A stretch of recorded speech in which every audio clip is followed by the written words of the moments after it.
മിശിഹായിൽ പ്രിയമുള്ള Shalom T V പ്രേക്ഷകരെ, ഇന്നേ ദിവസം ഭർത്താക്കന്മാർ ഒഴിവാക്കേണ്ട ചില വൈകല്യങ്ങളെക്കുറിച്ച് ഒന്ന് പറയാമെന്നാണ് ഞാൻ കരുതുന്നത്. പ്രധാനമായിട്ടും ഒന്നാമത്തെ, ഞാൻ എൻ്റെ കാര്യം നോക്കും, നീ നിൻ്റെ കാര്യം നോക്കിയാൽ മതി എന്ന മനോഭാവം. നീ എന്നോടൊന്നും കൂടുതൽ സംസാരിച്ച് വരണ്ട, എനിക്ക് എൻ്റെ കാര്യം, നിനക്ക് നിൻ്റെ കാര്യം. ഈ ഒരു മനോഭാവം ഒരിക്കലും ശരിയായതല്ല, നമ്മൾ ഒഴിവാക്കേണ്ടതാണ്. രണ്ടാമത്, പണമെല്ലാം ഞാൻ കൈകാര്യം ചെയ്യണം, അത്യാവശ്യം മാത്രം നിന്നെ ഞാൻ ഏൽപ്പിക്കും. ഈ ഒരു മനോഭാവം, പണം നമ്മുടേതാണ്, നമ്മളൊന്നും ചിന്തിക്കും എന്നുള്ളൊരു മനോഭാവമാണ് നല്ലത്. അങ്ങനൊരു ഒറ്റപ്പെട്ട മനോഭാവങ്ങൾ ഒഴിവാക്കേണ്ടതാണ്. മൂന്നാമത്, എനിക്ക് പുറത്തിറങ്ങി 4 ആളെ കാണണം, വീട്ടിൽ നിന്നെപ്പോലെ കുത്തിയിരിക്കാനായിട്ട് പറ്റുകയില്ല, അതെൻ്റെ അവകാശമാണെന്നുള്ളൊരു ബോധ്യം. ഇറങ്ങുന്നതിനോട് എനിക്കെതിരല്ല, പക്ഷെ അങ്ങനെ ഒരു മനോഭാവം നന്മയല്ല.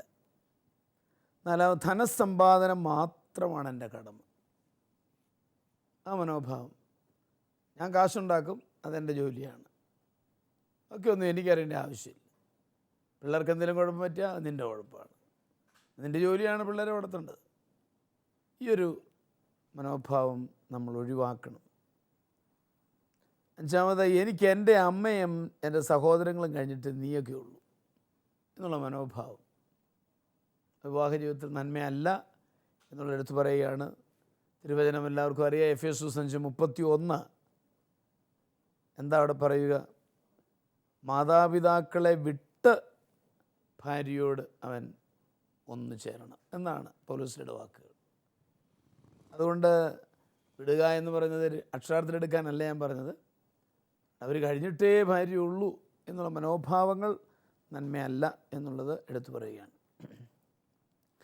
6, സെക്സിൻ്റെ കാര്യത്തിൽ ഭാര്യയുടെ ആരോഗ്യത്തെയും വികാരത്തെയും മാനിക്കാത്ത രീതി, അവിടെ ആദരിച്ച് വേണം നമ്മൾ കാര്യങ്ങൾ ഇടപെടുവാൻ എന്നുള്ളത് പ്രത്യേകം ഓർമ്മിക്കുകയാണ്. 7, ദുശ്ശീലങ്ങൾ, പ്രധാനമായിട്ടും മദ്യപാനം, പുകവലി, ഇതൊക്കെ ഒത്തിരിയേറെ ഭാര്യയെ വിഷമിപ്പിക്കുന്നതാണ്. നമ്മുടെ ജീവിതത്തിൽ നിന്ന് ഒഴിവാക്കണം എന്നുള്ളത് പ്രത്യേകം ഓർമ്മിപ്പിക്കുന്നു. 8, ചീട്ടുകളി കളി, കവല രോഗം. കവലയിൽ പോയി കുത്തിയിരുന്ന് ഇന്ത്യൻ പ്രസിഡൻറ്റിനെ മാറ്റണോ വേണ്ടയോ ഇങ്ങനെയുള്ള ചർച്ചകൾ നടത്തുന്നവരുണ്ട്. ആവശ്യമില്ലാത്ത കാര്യങ്ങളൊക്കെ ഇങ്ങനെ ഓരോ ദിവസവും കിട്ടുന്ന വാർത്തകളൊക്കെ ചർച്ച ചെയ്തുകൊണ്ടിരിക്കുക. പരിഹാരമുണ്ടോ? അതുമില്ല. ഇങ്ങനെയുള്ള പണികൾ നമ്മൾ ഉപേക്ഷിക്കേണ്ടതാണ്. 9, തന്നെക്കാൾ സൗന്ദര്യവതിയായ ഭാര്യയ്ക്ക് തന്നോട് സ്നേഹമുണ്ടോ എന്ന് സംശയിക്കുക. അത് മനസ്സിൽ വെച്ചുകൊണ്ട് കുടുംബ സമാധാനം നശിപ്പിക്കും. ഇടയ്ക്കൊക്കെ അത് പറഞ്ഞുകൊണ്ടിരിക്കും, പിന്നെ അല്ലേ സിനിമ നാടിയാന്നാണ് വിചാരം, കാണാനൊന്നും കൊള്ളത്തില്ല, ഞാനായതുകൊണ്ടാണ് ഇങ്ങനെയൊക്കെ പറയുക. മനസ്സിൽ കിടന്ന കോംപ്ലക്സാണ് കാരണം എന്നുള്ള യാതൊരു സംശയമില്ല. അങ്ങനെ ഒരു വ്യക്തിയെ ഞാൻ കണ്ടത് ഓർക്കുന്നുണ്ട്. അപ്പം ഞാനോടത്ത് ഭർത്താവ് എപ്പോഴും ഇങ്ങനെ നെഗറ്റീവായിട്ട് പറയുന്നെങ്കിൽ ഞാനോടത്ത് ഭർത്താവ് വല്ല സിനിമാ നടനമാണോ എന്ന് ഞാൻ ചോദിച്ചു. സിനിമാ നടനൊന്നും അല്ല, ഫോട്ടോ ഒന്ന് കാണിക്കാമോ? ഉടനെ അവൾ ഫോട്ടോ പേഴ്സണാന്ന് എടുത്ത് കാണിച്ചു. കണ്ടപ്പോൾ എനിക്ക് കാര്യം പിടികിട്ടി, അവൻ മേക്കോന്നായിരിക്കുന്നു. അതുകൊണ്ട് അവൻ്റെ കോംപ്ലക്സാണിത് വന്നത്. അതുകൊണ്ടാണ് ഇത് ഒഴിവാക്കേണ്ടതാണ്. 10, തൻ്റെ ഗൗരവം പോകുമെന്ന് ഭയന്ന് സ്നേഹവാത്സല്യം ഒരിക്കലും ഭാര്യയോട് പ്രകടിപ്പിക്കാതിരിക്കും. എനിക്കൊരു സ്റ്റാറ്റസൊക്കെ ഉണ്ട്, അത് താഴ്ന്നു പോകാൻ പറ്റുകയില്ല. അത് നിൽക്കുന്നതും ഒരു വൈകല്യം തന്നെയാണ്. ഭർത്താക്കന്മാരനോട് പിണങ്ങരുത്. ഇങ്ങനെയുള്ള വൈകല്യങ്ങൾ ഒഴിവാക്കി നമുക്ക് ജീവിക്കുമ്പോൾ നമ്മുടെ കുടുംബജീവിതം എത്ര സന്തോഷപ്രദമാണ്. ആ ചില നിർദ്ദേശങ്ങൾ നൽകുവാൻ ഞാൻ ശ്രമിച്ചു എന്ന് മാത്രം. നമുക്ക് ഇന്നത്തെ കത്തുകളിലേക്ക് കിടക്കാം. ആദ്യത്തെ കത്ത് ആരുടെയാണ്? ഇന്നത്തെ ആദ്യത്തെ കത്ത് കറ്റാനത്ത് നിന്ന് ത്രേസ്യാമ്മയുടേതാണ്. പ്രിയ ബഹുമാനപ്പെട്ട അച്ഛ, വളരെ വിഷമത്തോടെയാണ് ഈ കത്ത് എഴുതുന്നത്. എൻ്റെ പ്രശ്നം, എൻ്റെ ഭർത്താവ് ദുഷിച്ച വഴിയിലൂടെയാണ് പോകുന്നത്. 5-6 പ്രാവശ്യം വിവിധ സാഹചര്യങ്ങളിൽ വേണ്ടത്ര തെളിവോടെ ഞാൻ അയാളെ പിടിച്ചു. പല പ്രാവശ്യം ഞാൻ വളരെ സ്നേഹത്തോടെ തിരുത്തി നോക്കി, ഒരു രക്ഷയുമില്ല. ഫോണിലൂടെ തെറ്റായ സംസാരങ്ങളും ഒത്തിരിയുണ്ട്. ഞാൻ മടുത്തു. അച്ഛാ, ഞങ്ങൾക്ക് 4 മക്കൾ, എന്നിട്ടും ആ ദുഷിച്ച വഴികൾക്ക് ശമനമില്ല. ഞാൻ പ്രാർത്ഥിച്ചു മടുത്തു. എന്താണ് ഇങ്ങനെ? ഇത് വല്ല അസുഖവുമാണോ? ഇപ്പോൾ അയാളെ കൊല്ലണമെന്ന ചിന്തയാണ് എനിക്ക്. അയാൾക്ക് പള്ളിയിൽ പോക്കും പ്രാർത്ഥനയുമില്ല.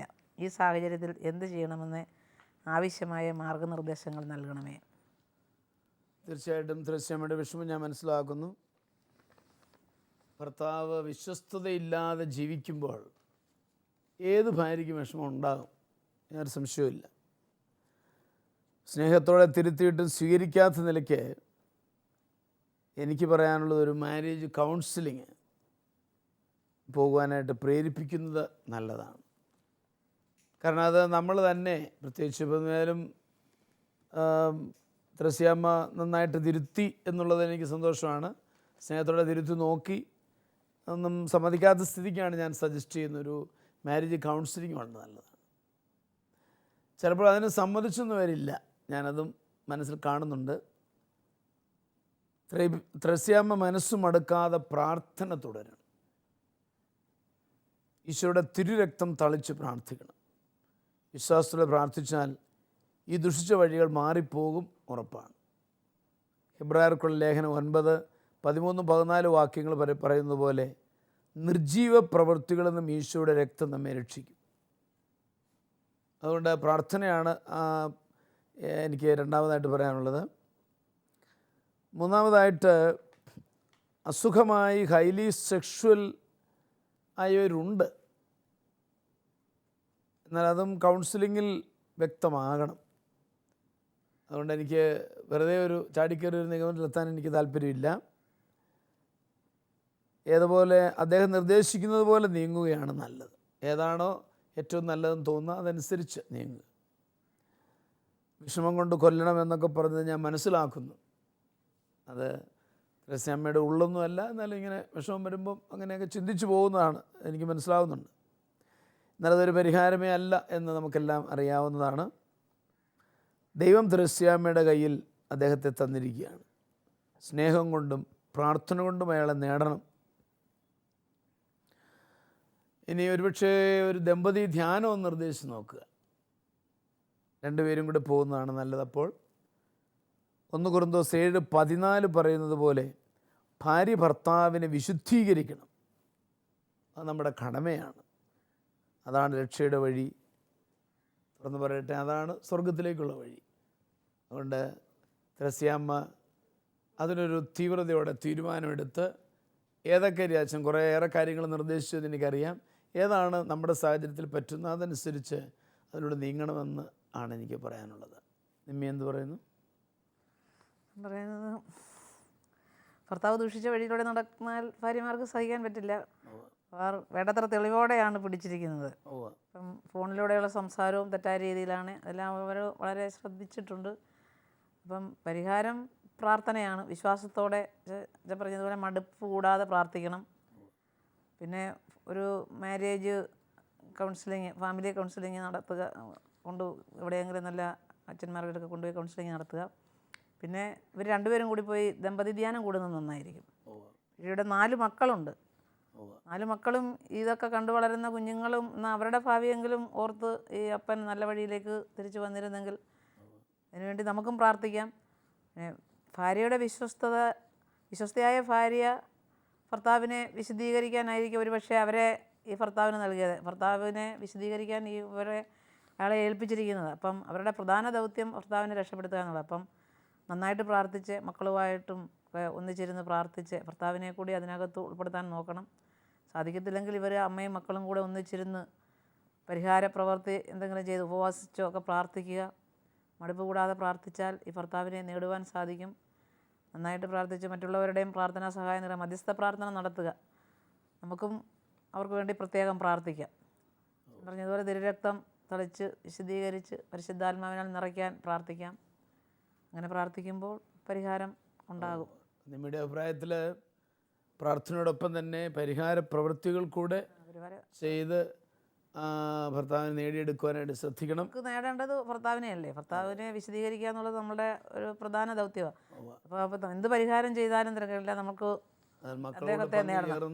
മക്കളും ഒരു ആഴ്ചയിൽ ഒരു ദിവസം ഉപവസിക്കുക, വേറെ എന്തെങ്കിലും ഒക്കെ ത്യജിച്ചുകൊണ്ടോ ഒക്കെ ചെയ്യുന്നത് നല്ലത്. എല്ലാ ദിവസവും പള്ളിയിൽ പോകാൻ സാധിക്കുമെങ്കിൽ പള്ളിയിൽ പോവുക. വിശുദ്ധ കുർബാനയിൽ പങ്കെടുത്ത് പ്രത്യേകം പ്രാർത്ഥിക്കുക. അതാണ് നിമിക്ക് പറയാനുള്ളത്. ടോമിന് എന്താണ് പറയാനുള്ളത്? അതേ, ത്രേസ്യാമ്മ ആ പേര് തന്നെ, അതിനാൽ തന്നെ 2 വിശുദ്ധർ സഭയിലുണ്ട്, അമ്മ ത്രേസ്യായും കൊച്ചു ത്രേസ്യായും. സഹനത്തിലൂടെ കടന്നുപോയ സാഹചര്യങ്ങളൊക്കെ ഉണ്ട് ജീവിതത്തിലെ. സഹനങ്ങൾ ഒരു പക്ഷേയെങ്കിൽ ഈ ത്രേസ്യാമ്മയ്ക്ക് ഇതിൽ കൂടുതലൊരു സഹനം ഉണ്ടാകാനില്ല. ഒരു വ്യക്തി ജീവിതത്തിലെ 5-6 പ്രാവശ്യം തൊണ്ടിയോടെ പിടിച്ചു എന്നാണ് പറഞ്ഞത്. ഇതെല്ലാം അത് ഉൾക്കൊണ്ടു എന്നുള്ളതൊക്കെ തീർച്ചയായിട്ടും വലിയ സഹനത്തിൻ്റെ മാതൃക തന്നെ. ഇല്ലെങ്കിൽ പണ്ടേ പൊട്ടിത്തെറിക്കും, പ്രശ്നങ്ങളുണ്ടാകാം. ഇത്രത്തോളം ചെയ്തതിന് ദൈവത്തിന് മുമ്പിൽ നിന്ന് പ്രതിഫലം കിട്ടാതെ പോകത്തില്ല എന്നുള്ളത് ഉറപ്പ്. പക്ഷേ ഒരു കാര്യത്തിൽ എനിക്ക് സങ്കടം തോന്നിയത്, ഇപ്പം കുറച്ച് നാളായിട്ടുള്ള കൊല്ലണമെന്ന ചിന്ത മനസ്സിലുണ്ട്. അത് കൊലപാതകത്തിന് തുല്യം തന്നെ. ആ ചിന്ത ഈ വൈരാഗ്യത്തിൽ നിന്ന് ഉടലെടുത്ത് വരുന്നതാണല്ലോ.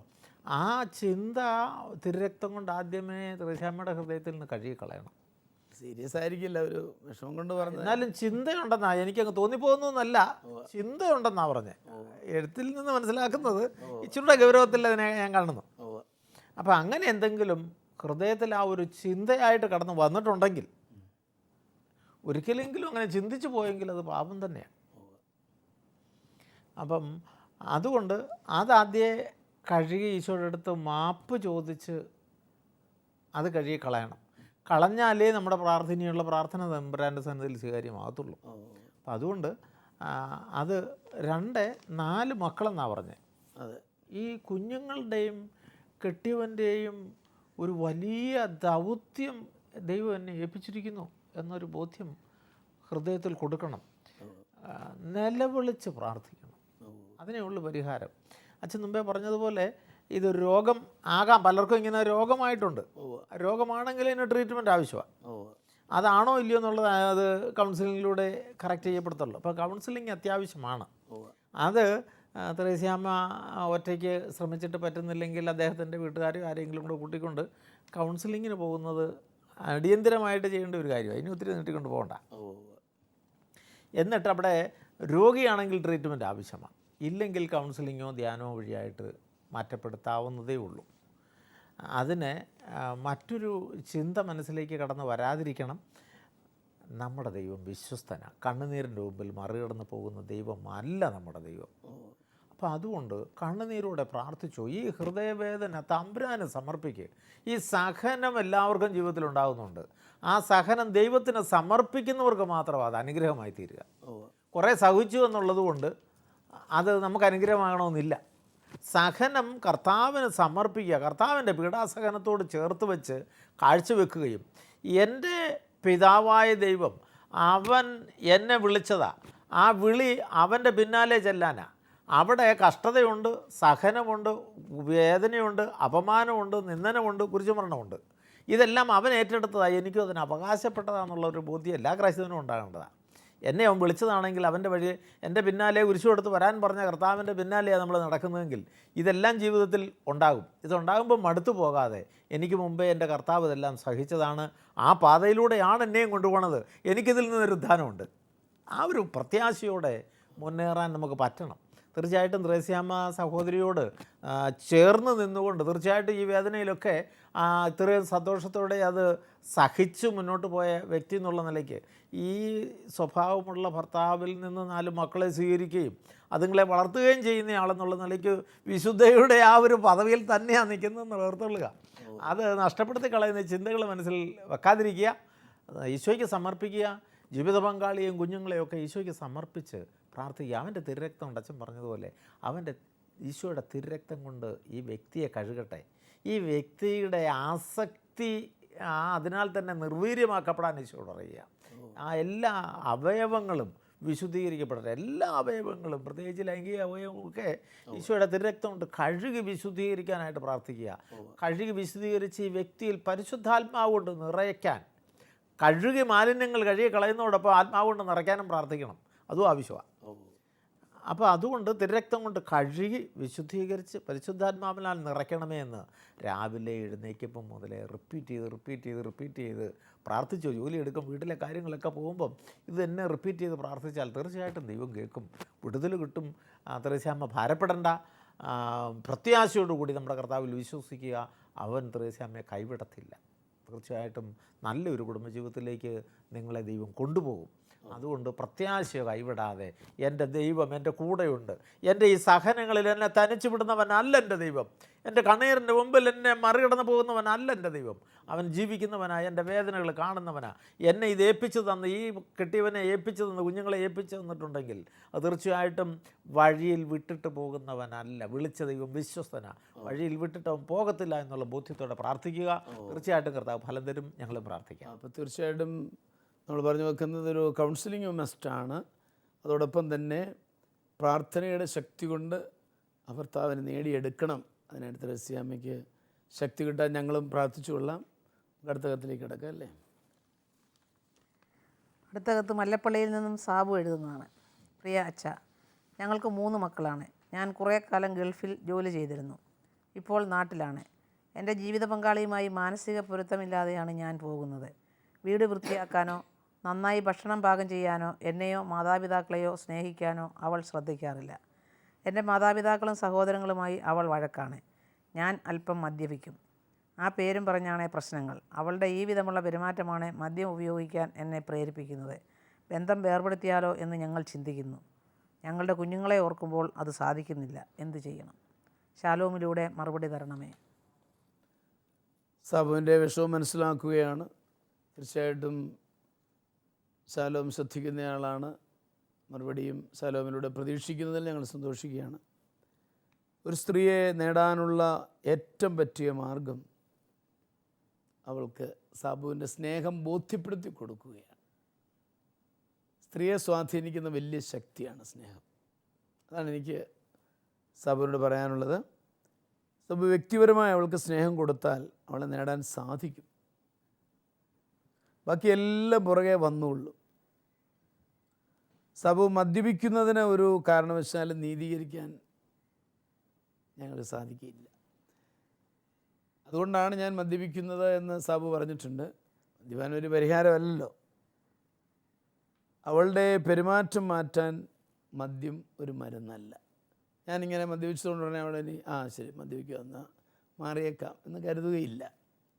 അതൊരു ശരിയല്ല. ബന്ധം വേർപെടുത്തുന്നതും ഒരു പരിഹാരമല്ല. അങ്ങനെ നിങ്ങൾ ഇടയ്ക്ക് ചിന്തിക്കുന്ന ഗൗരവമായിട്ടാണെന്ന് എനിക്ക് തോന്നുന്നില്ല. എങ്കിൽ പോലും അതൊരു പരിഹാരമല്ല എന്നുള്ളത് നമുക്കറിയാവുന്നതാണ്. സുഭാഷിതം 19:14 പറയുന്നത് പോലെ വീടും സമ്പത്തും പിതാക്കന്മാരിൽ നിന്ന് എനിക്ക് അവകാശമായി കിട്ടും. എന്നാൽ വിവേകവതിയായ ഭാര്യയാകട്ടെ ദൈവത്തിൻ്റെ ദാനമാണ്. ഒരു ഭാര്യയെ ദൈവം നമുക്ക് ദാനമായിട്ട് നൽകുകയാണ്.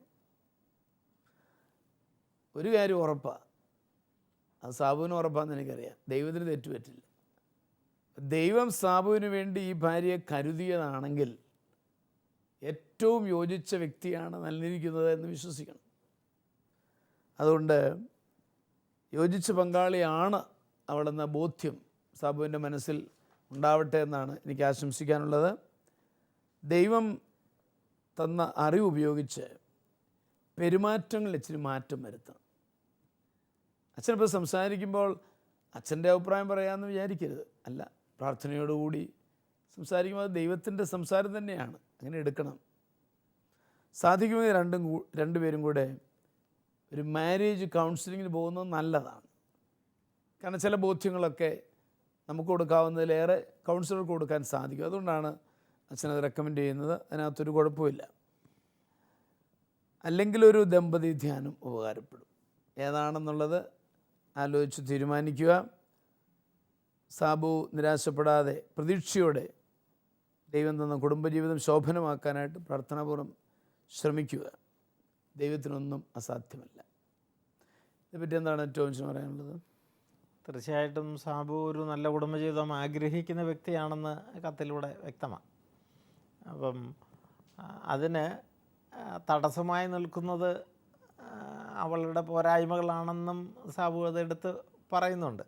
തീർച്ചയായിട്ടും അവളെ കഴുകി വിശുദ്ധീകരിച്ച് വെടിപ്പുള്ളതാക്കി എടുക്കാനുള്ള ദൗത്യം ഈശോ എന്നെ ഏൽപ്പിച്ചിട്ടുണ്ട് എന്നൊരു ബോധ്യം കൂടി ആദ്യമേ സാബുവിനുണ്ടാകുന്നത് നല്ലതാണ്.